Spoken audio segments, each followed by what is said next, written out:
a lot of treats have a base to make it sticky. And the base is normally, it can be in some treats grain-based, it might be linseed-based, it might be pumpkin-based, sweet potato-based. And again, if we're making these assumptions about Rosie that she has SIBO, we really, really need to be strict on prebiotics. Now, apple is, it's a really good prebiotic for dogs. So if your dog has gut problems and needs a prebiotic, you're going to want to feed the treats that have apple in it. But it's the opposite for Rosie. Those would be good for Kenji, but for Rosie, Yeah. that's not what we're looking for. So blueberries will have the antioxidants and things like that, but they have less of this prebiotic fiber for feeding the gut microbiome. So those were the best that I could find looking through them all without just opting for a plain meat treat.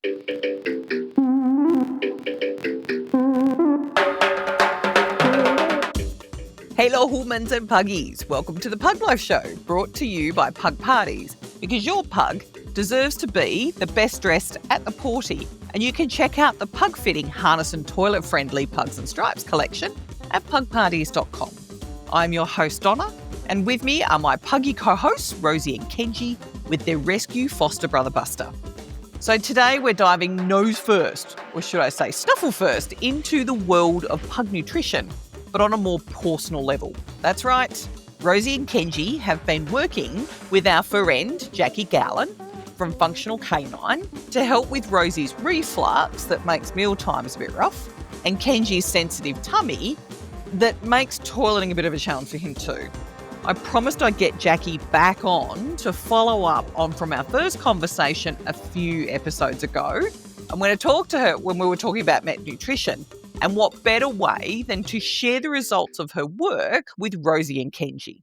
We'll chat about what's working, what wasn't working, what finally clicked, how even small changes to what's in their bowls made a huge difference to their health and happiness. But before we zoom in, don't forget to subscribe to our newsletter. You'll find the link in the show notes so you can be the first to know when the next episode lands and gets access to more pugtastic goodies. Hello, Jackie. Thank you for coming back onto the Pug Life Show to talk about Rosie and Kenji and the work that you've done with them. It's so good to have you back. Thank you so much, Donna. I appreciate being here. Awesome. So a few episodes ago, and even worse, I've had a complete brain fail as to what episode it was, but is this season, you come onto the show and you talked about pet nutrition in general, how to read labels, the difference between sort of kibble and wet food and BARF and all that sort of stuff. And it was such a great episode. I had so many people come and talk to me and say, "Oh my God, I just brought a massive bag of kibble and I don't know what to do with it."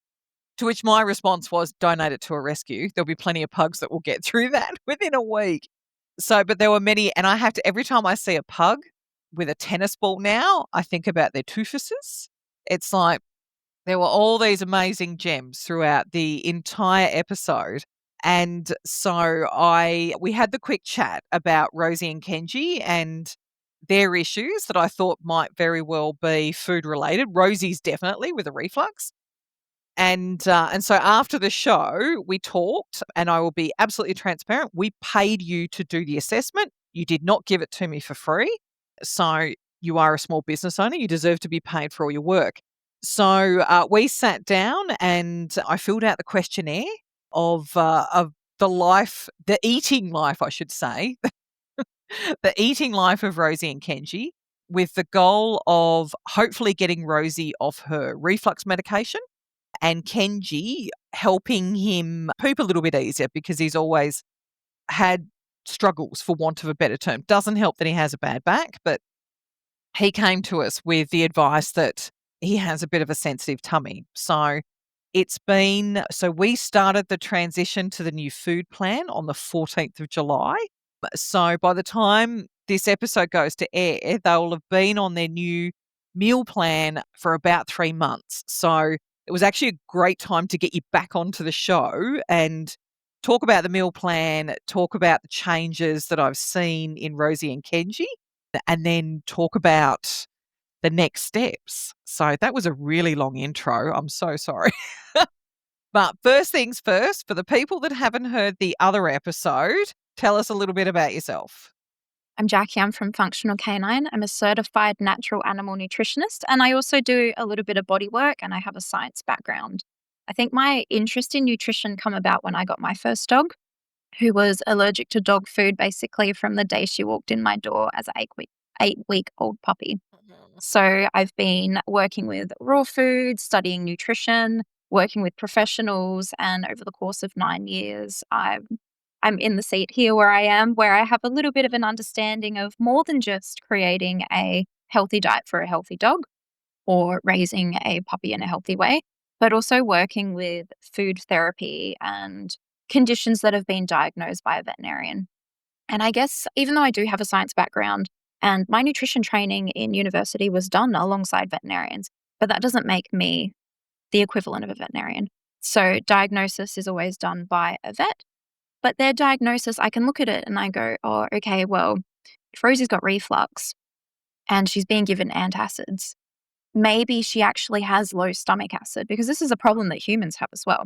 Maybe she has low Mm. stomach acid. So if we can work with her body as a whole and support her body to, one, help produce better stomach acid, and two, the result of having low stomach acid is things like small intestine microbial overgrowth, SIBO, is malabsorption problems. And both of these exacerbate reflux and exacerbate the symptoms. So if we can make some assumptions on what might be going on in her body as a whole, then we can sort of work backwards and help alleviate these conditions. And you've done a really good job as a pet parent. These dogs were on raw when they came to me, and people might think, oh, well, like we're feeding raw, we've done everything. Maybe they just need medication.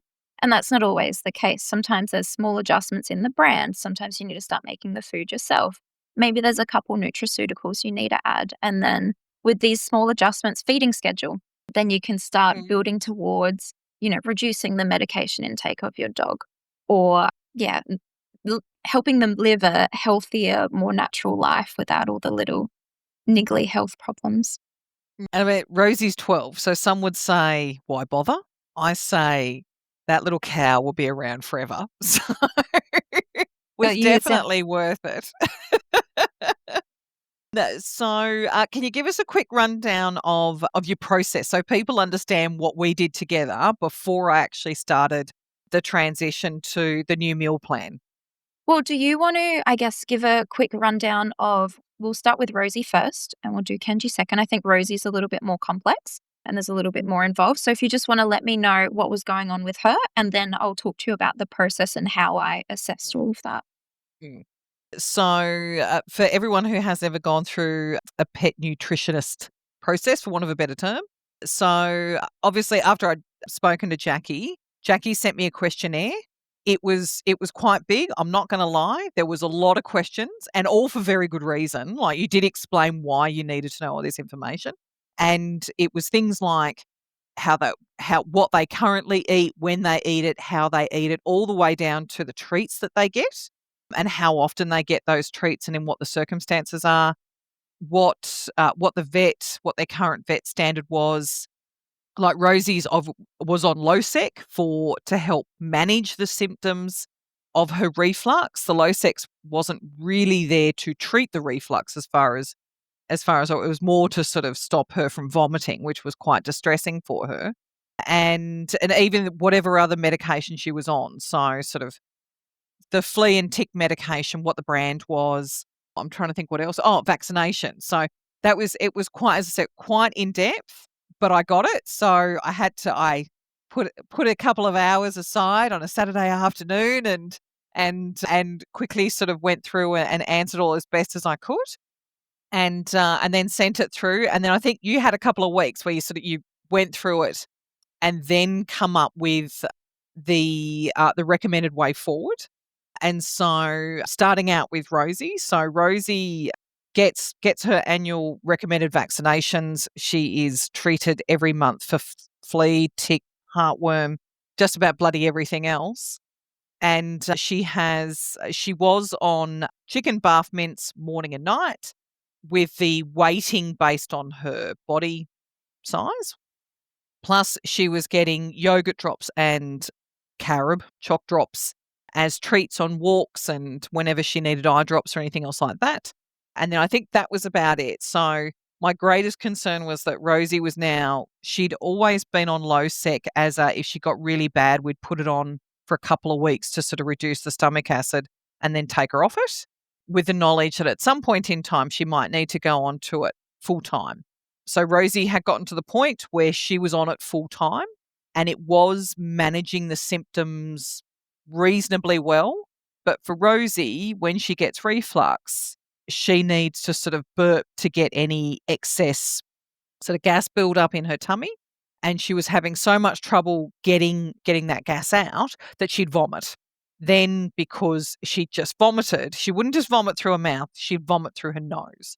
So then she would get very distressed and she would hyperventilate, and then we'd basically have to sit with her for 30, 40, 50 minutes until she'd calmed down enough. And to be honest, I think part of it was until her tummy had settled down as well, so that she could then sort of get on with the rest of the day. And not that I am whinging, but it always seemed to happen as I was trying to run out the door.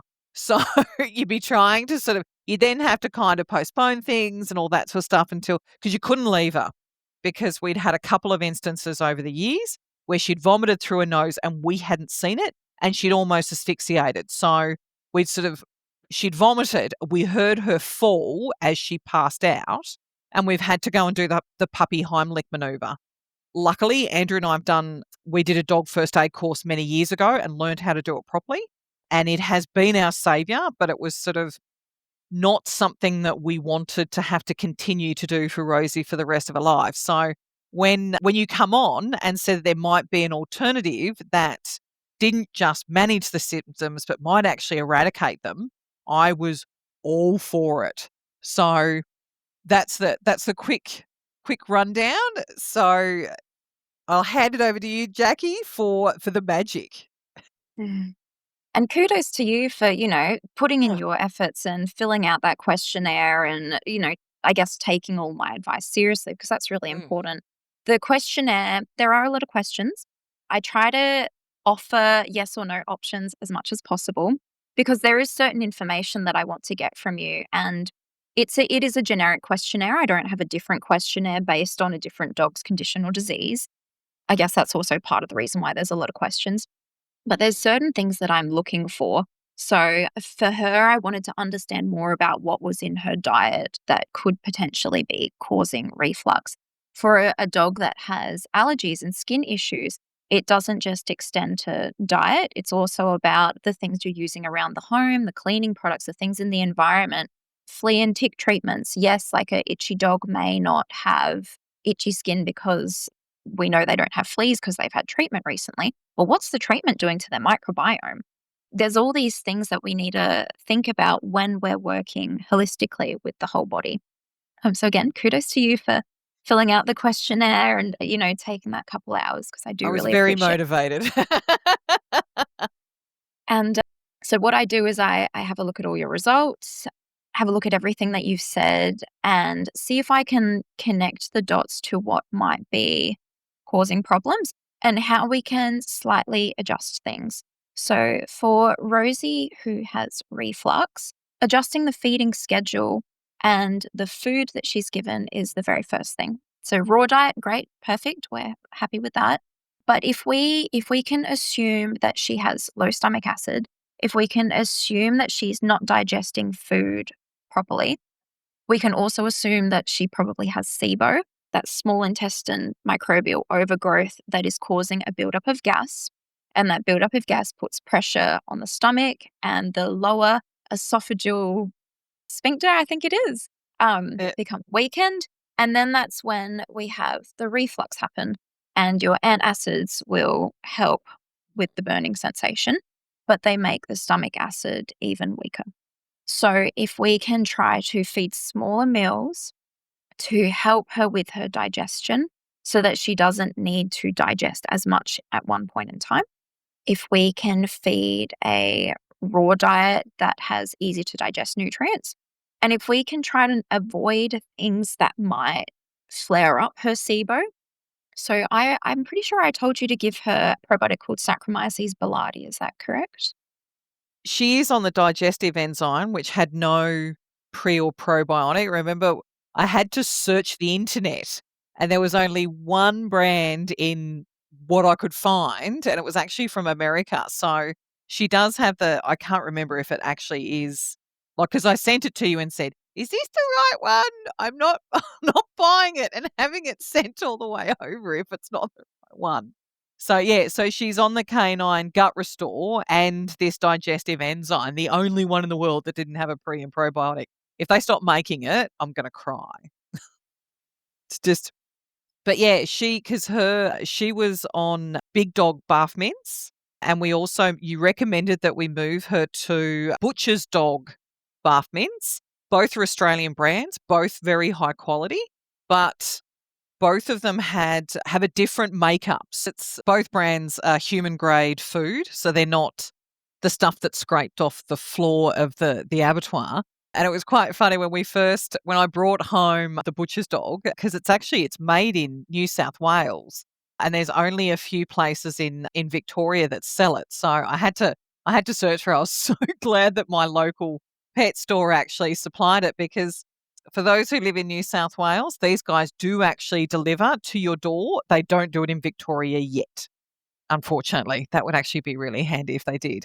But I took the bricks out to defrost them, ready to add all the stuff in and ready for the next day's meals. And Andrew come over and he went, Jesus, they look all right. And I went, I'm not sure you want to eat them though, darling. Like I'm just putting it out there. The meal routine. So this was probably the biggest challenge for Andrew and I. Like finding the enzymes and all that sort of stuff it just took a bit of internet searching really, and then checking in with you to make sure that I was actually reading the labels properly.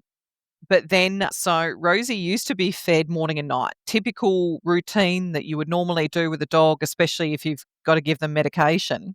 And so, as you were saying, small regular meals work out better for us. So Rosie needed to go from breakfast and dinner to breakfast, morning tea, afternoon tea, and dinner. And so, luckily, I work from home. You did say that 3 times a day still works just as well. So, but we thought we would go with the 4 times and see how that works. A few times we've had to go to 3 times a day because I've been out for the day, and that has also worked out fine. So, if anything, it's just Rosie snorting at us in disgust that we didn't give her morning tea. She's fine, believe me, so fine. So, for that, and Kenji's routine did change too, but we will get to that. So, it took about 3 weeks because obviously there wasn't a huge change in what they were consuming. They were already on bath mints, although she was going to a different version. So I was less concerned with her body having trouble with a change of food because it wasn't a huge change. It was more trying to get her to understand that she might be getting something smaller. And to be honest, I had to set an alarm clock for 3 weeks until I myself, because the first couple of days we were doing it, I'd look up and go, oh shit, it's 1 o'clock and I didn't give her morning tea. So I had to set an alarm clock for the 4 times to remind me to go out and do it.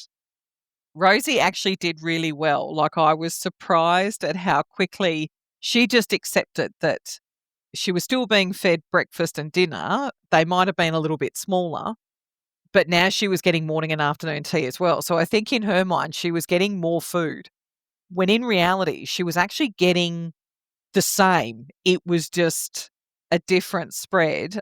So it was actually really easy. As I said, it was more my adjusting my routine to make it work than her getting cranky about being fed at different times of the days. So other than my challenges with remembering to feed Rosie at the appropriate time during the transition, believe me, she now reminds me when it's time for morning tea and afternoon tea and dinner. And surprisingly, she doesn't actually wake me for breakfast. But the other challenge that I sort of had was that she couldn't be on the yogurt drops or the carrot drops anymore because they were no good for her gut.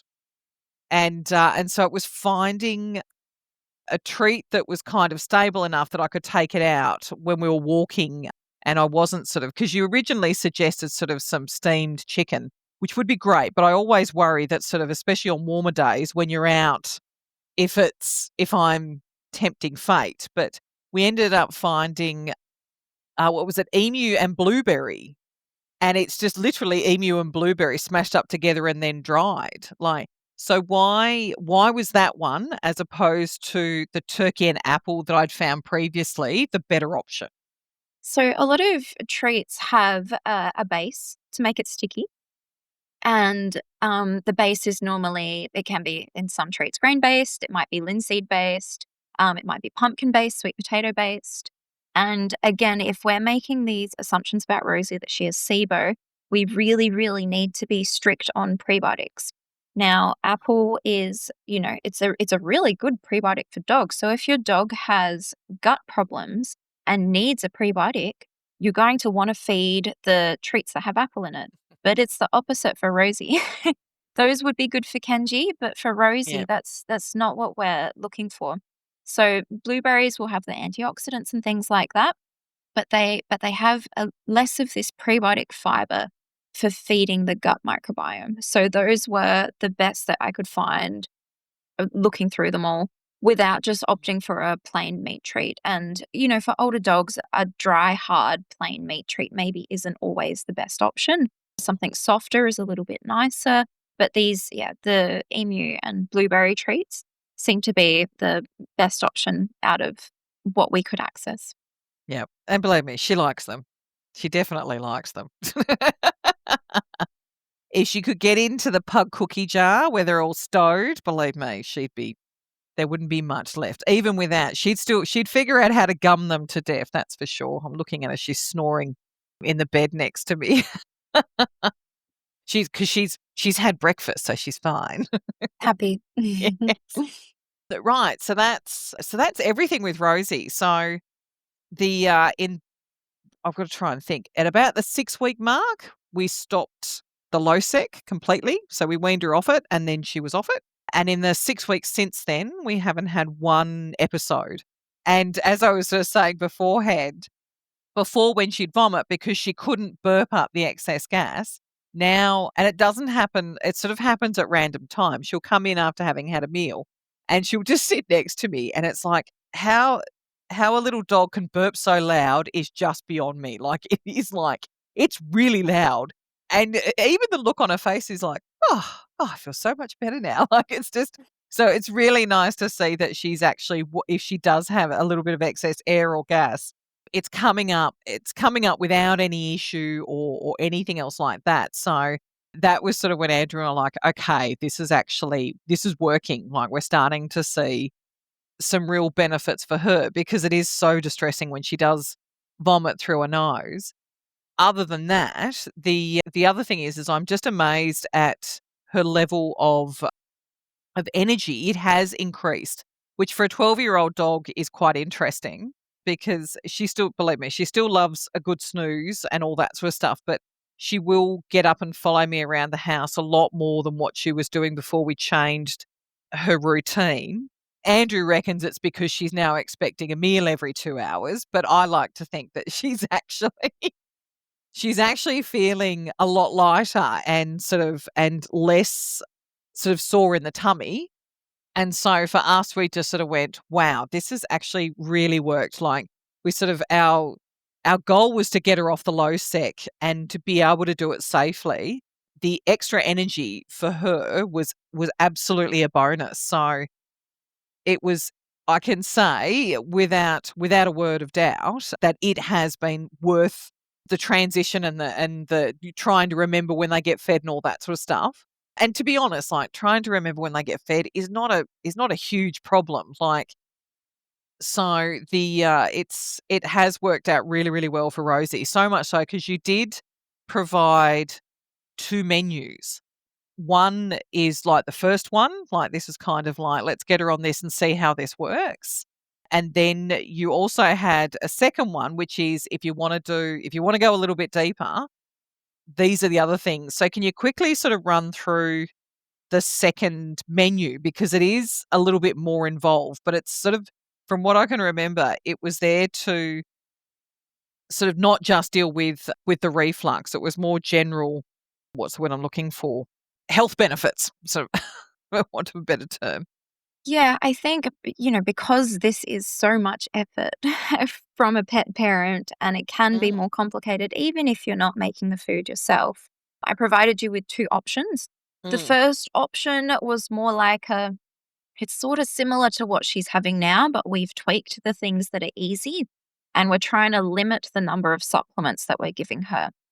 The mm, second menu is, in an ideal world, if you could access everything that is 100% perfect for what I feel that she may need, then we've got this bigger list of, I think there were maybe 5 different supplements in there, and they were very different to Kenji's. Um, oh, yes. and those were the things that I was looking at and thinking, this is what is going to get Rosie better. However, the first menu might also be appropriate. And because she was still on medication and things were managed quite well, I felt that if you worked with the first menu, there wouldn't be any detriment, and maybe we Mm, might be able to get some success. And that's I think we've been very fortunate because you have definitely been able to achieve that with your diligence and your efforts and mm. being so stringent with the plan. And for any diet for a dog, it needs to be sustainable. Now, I know it's only been 3 months, but that's 3 months of feeding 4 separate meals and sourcing these, specific digestive enzymes and probiotics, prebiotics, fibers, whatever it happens to be for 2 separate dogs. So we want to try to make it as easy as possible. If we can feed both dogs the same brand, great. If we can use the same supplements for both dogs where applicable, great. But it was very difficult with Rosie and Kenji because they literally had opposite needs. Yes. They had opposite needs. A small intestine microbial overgrowth requires less fiber, whereas we'll talk about Kenji in a Mm, moment. But if he's struggling with regularity and consistency with stools, even if it may be based on a injury or operation, we want to be getting more fiber into them. We need more probiotics. So it's the complete opposite. But where we can find crossover because it makes it easier for you as a pet parent and more sustainable, we aim to try to go for that. So the first recipe is all that you needed for Rosie, wasn't it? it was, but I the second menu was quite intriguing. They're definitely much more involved, and I have thought about potentially after Christmas because the last part of the year is always crazy because it was quite interesting. Still a BARF basis, for want of a better term, but then things like adding in oysters, beef liver, ginger tea, slippery elm, licorice root, green lip mussels, deer antler velvet, chamomile tea, but all at different points. So it would actually mean making 4 separate meals, or at least making them ahead of schedule and then having them all boxed up ready to go. And I have seen online, like there are what's what I'm looking for, like raw food fanatics who do that. Like, and you see the pictures of all the boxes all lined up on the bench, and I look at that and go, wow, I'll never get to that. But it's as I said, we've had so much success with the first menu. I wonder what she would be like on the second one. Would she be better or would she be just the same? And if she's just the same, then I'm human. I'm going to go back with the easier option. But I thought it's definitely something that I'd look at in the future, and maybe we'll do another test case, give her 3 months on it, and then get you back on, and we'll have a chat about the differences because it's sort of, as you said, one is not better than the other. One is just a different option compared to the other based on, because of course the other thing is I have to go searching for all these ingredients and find what's available in Victoria. So, or online, probably more the likelihood. I did find green lip mussels because I know that Kenji likes freeze dried green lip mussels. So they're like chips to him almost. But this is a pug that also likes gluten-free barbecue shapes. Like his eyes just go. When he sees the box, it's my niece's fault. She accidentally left a box on the floor. And of course, I'm like, you should know better.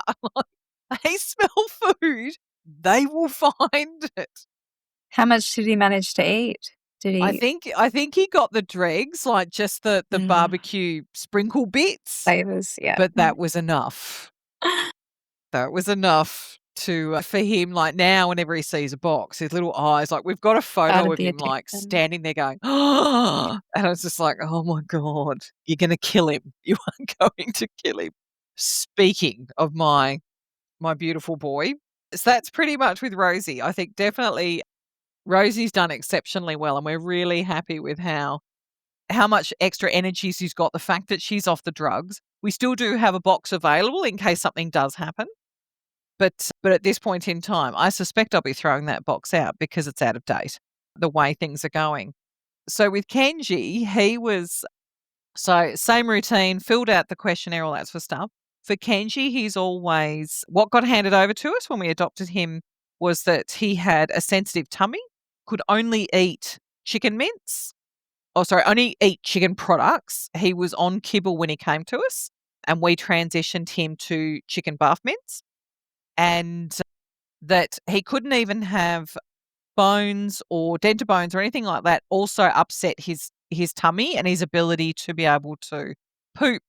And the advice from the specialist who'd done the surgery on his back was that we actually want to make sure that he can pass stools easily because any strain is then a strain on his spine, which is unstable. So it's been something that Andrew and I have been we don't like the fact that it was like, don't give him bones, but we sort of went, it's kind of a catch-22. Like, if that's going to cause him an upset tummy that stops him from pooping, then we're just going to have to deal with the fact that he'll get more dental work because that's the only other option for him and his teeth. So yeah, the focus for Kenji was basically to get him to be able to toilet easier. So run us through his challenge, for want of a better term. So this is, I guess, a different kind of upset tummy to what most people think. It's not vomiting, it's not loose stools, it's something that's causing him a problem with regularly passing.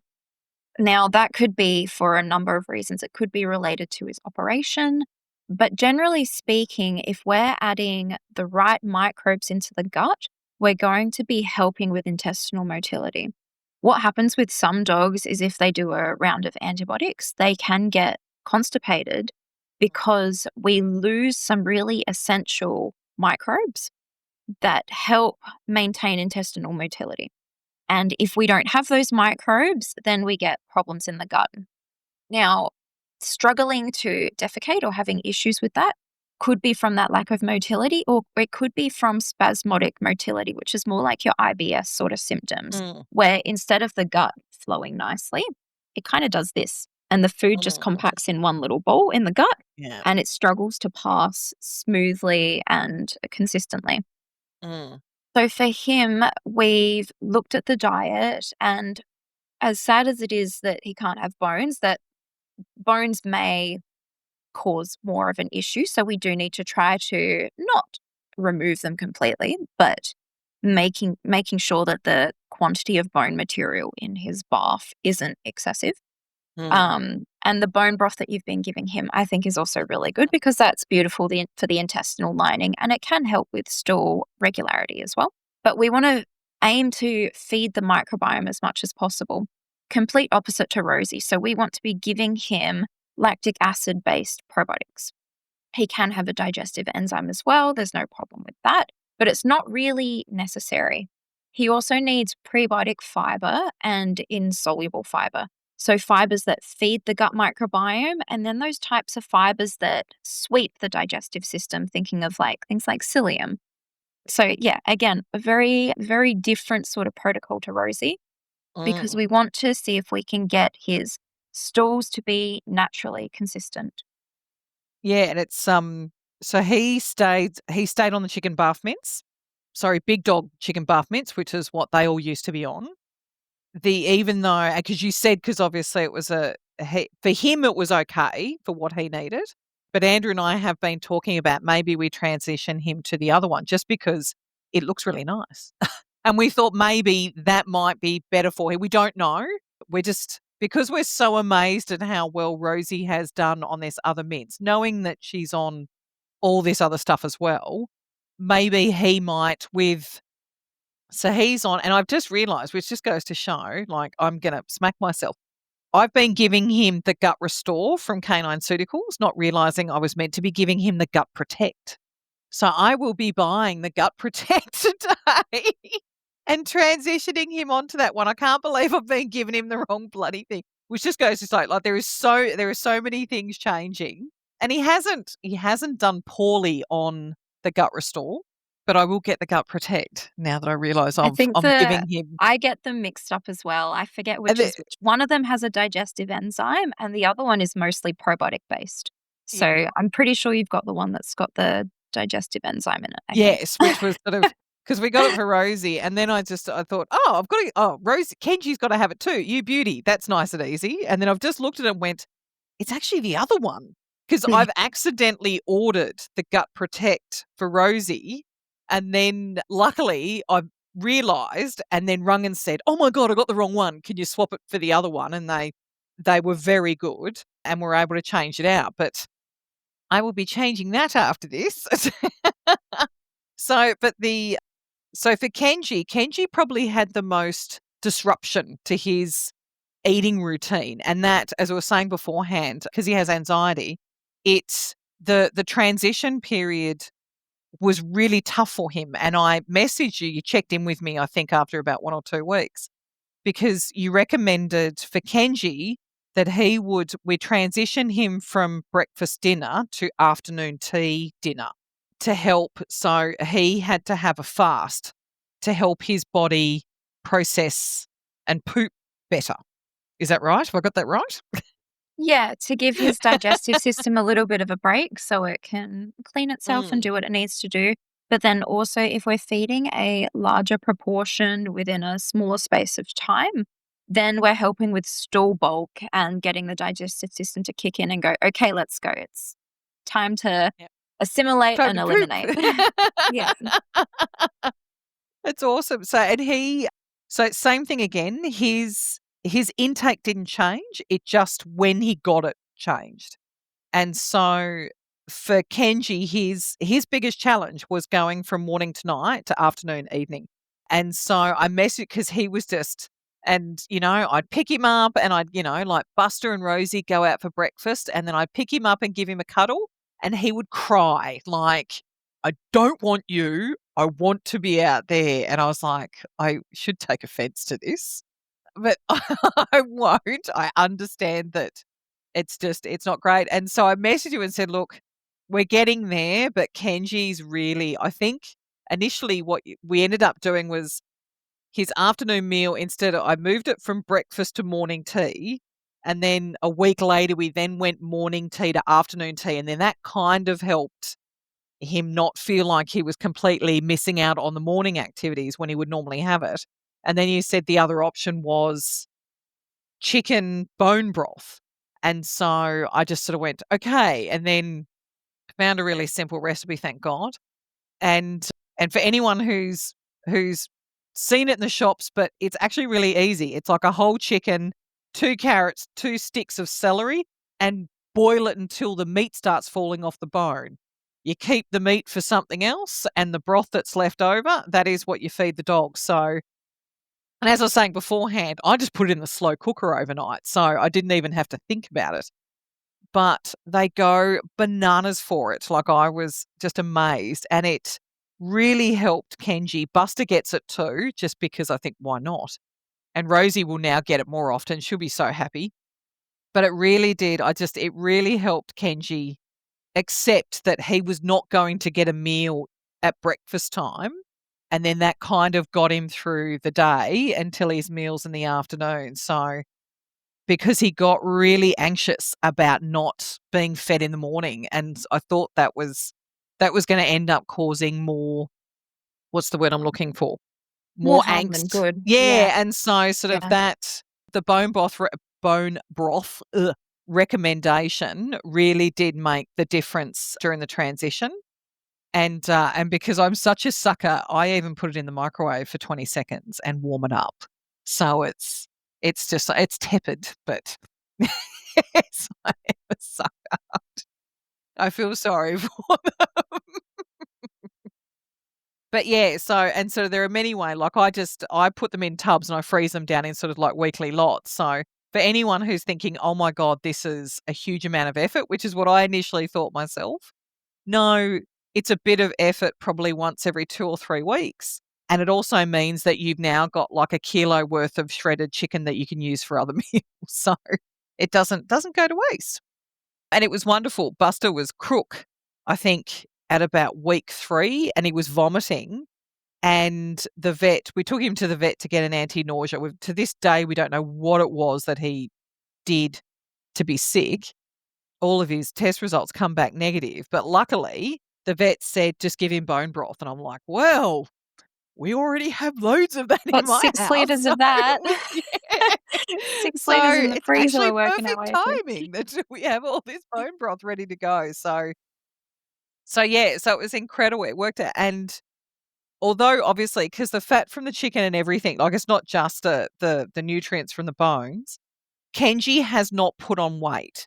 So I can imagine that some people worry when they're changing routines and changing food in some instances, even with the addition of the bone broth, it's only a third of a cup, has not put on weight. And if anything, so as I said, just loves it so much. So it's definitely been a big tick for me. If I could figure out a way to do bone broth in little cubes that didn't melt while we're on walks, they would have bone broth treats. If anyone knows how to do it without it being gross, then let me know. So yeah, so the 3-month findings, for want of a better term, is that Kenji is pooping better. It's definitely because he used to have to walk to poop.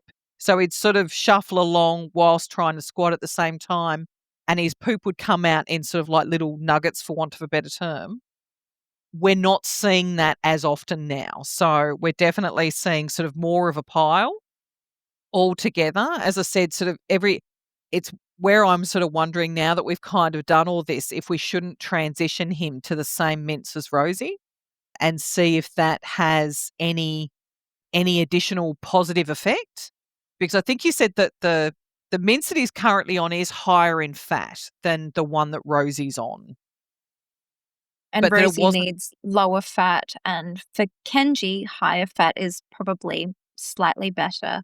Bone content is another thing that we'd really need to look at and monitor, but there would be no harm in trying it. And if there is no negative effects and you only see a positive effect, or if it's just easier for you to feed all the puppies in the household the one brand, then that's still a success. Mm.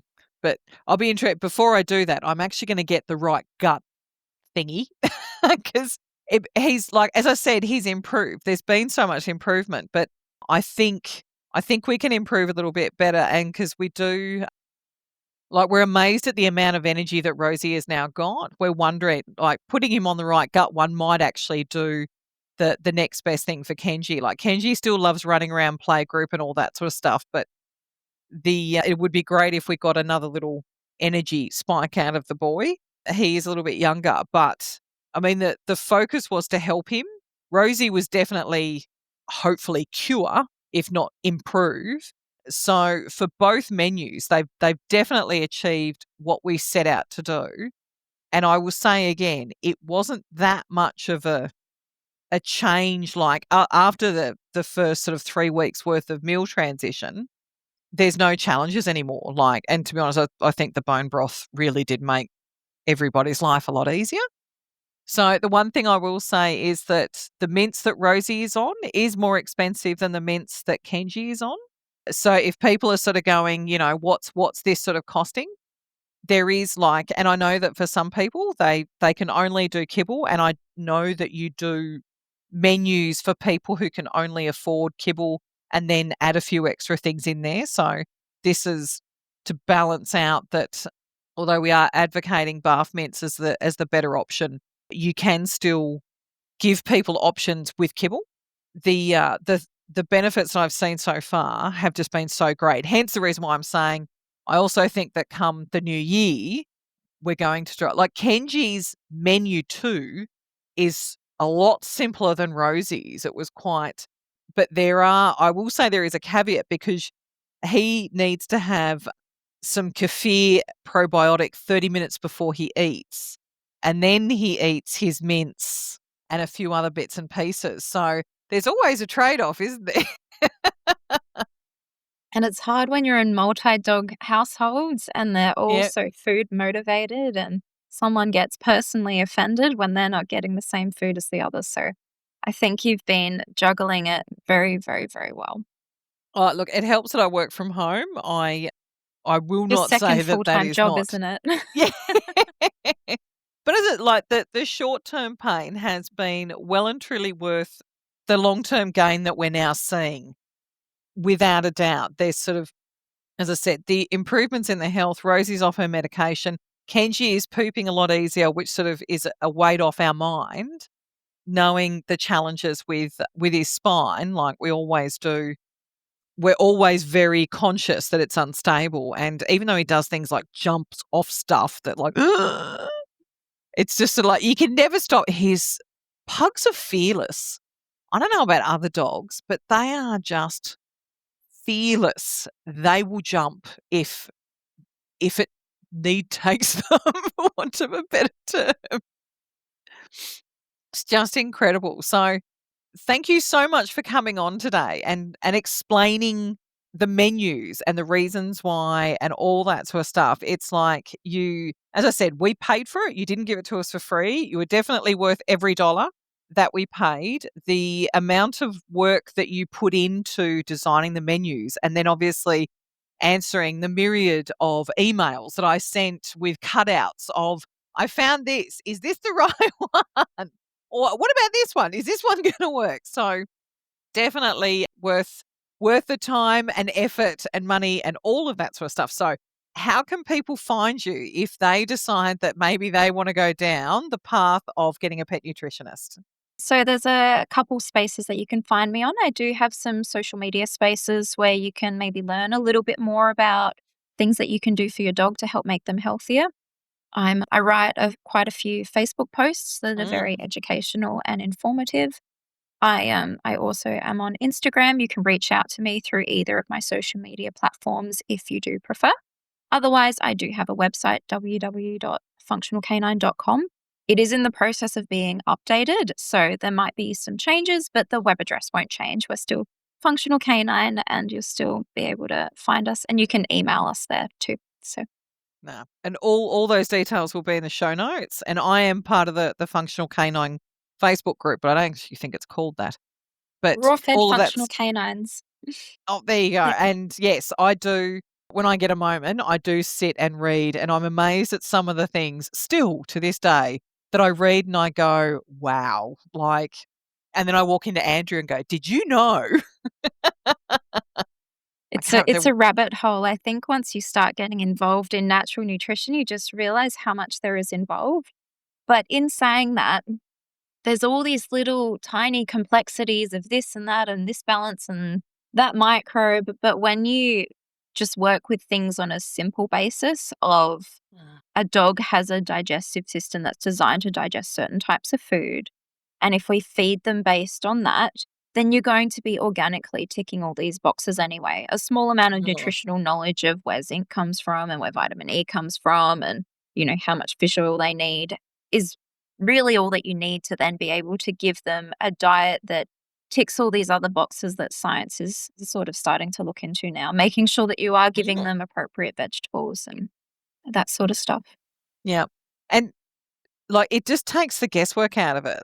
The Like, I mean, the last episode where you come on and you talked about like how to read a label, the things that I learned, even though I haven't fed my pugs kibble in a number of years, I still learned things that I just and whenever I go into the pet shop, I just look at and every now and again I'll see a new brand and I'll flick it around and I'll have a look at the label and go, yeah, interesting. Like I feel so much smarter looking at a label these days and going, at least, even though I don't feed them that kibble, at least I know to look and go, oh, into that. That's really interesting. I'm hoping one day I'll Yeah. flip a bag of kibble over and go, wow, you might actually tick all the boxes that Jackie said that this is meant to have. And I might have some sort of kibble option for the puppies when we're traveling, even though I doubt it. But That's fine. But so the having you do that for me, sort of, as I said, yes, it took time to do the transition and all that sort of stuff, but it actually stopped me going, am I doing the right thing? Am I getting the right product? Like even going on to, for instance, Canine Ceuticals to have a look at their products, being able to message you and go, is this the right one? Having someone who actually knows what they're talking about is definitely very helpful and very well worth the money. So I'm going to say it again. It was absolutely awesome. So I hopefully we'll be able to get you on next year when I try the puppies on menu 2. Oh, God help me. I'll see how I go next year. There'll be lots more emails of, is this the right slippery elm that I'm meant to be getting, Kenji? Thanks so much, Jackie. I appreciate it.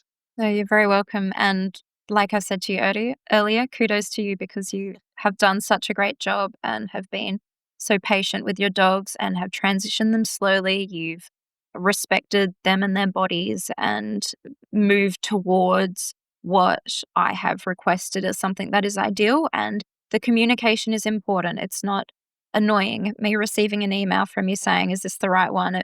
It helps me know that one, you're taking it seriously, but also two, then I know what's going on if there's something that's been added that's out of the diet. So then if you come back to me in 3 weeks' time and say, oh, Rosie's still got a bit of reflux, then maybe we can work out what's going on. So, Thanks, Jackie. no, you're very welcome. Thanks so much for having me back on again, Donna. Anytime. If Rosie's and Kenji's journey has you thinking about your own pug's diet, remember, every pug is unique and finding the right balance does take time, love, and sometimes a little bit of expert help. So don't be afraid to reach out to Jackie and see if she can help your puggy get the right balance in their bowl. As you heard in this episode, Rosie is doing really well and Kenji needs a few tweaks in the hope that we can get his diet just right to help him achieve poop nirvana. Have you had a similar experience when you're changing your pug's diet? Please share with us over in our Facebook group, the Pug Life Show podcast. Plus, if you haven't already, please follow the podcast so you don't miss out on the next episode. And while you're at it, leave us a review. It only takes a couple of seconds to give us a 5-star review, and it goes a long way to helping our pug parents find us. Rosie, Kenji, Buster, and I hope that you will join us again soon. But until then, have a pawsome week, and humans, be generous with the snackies.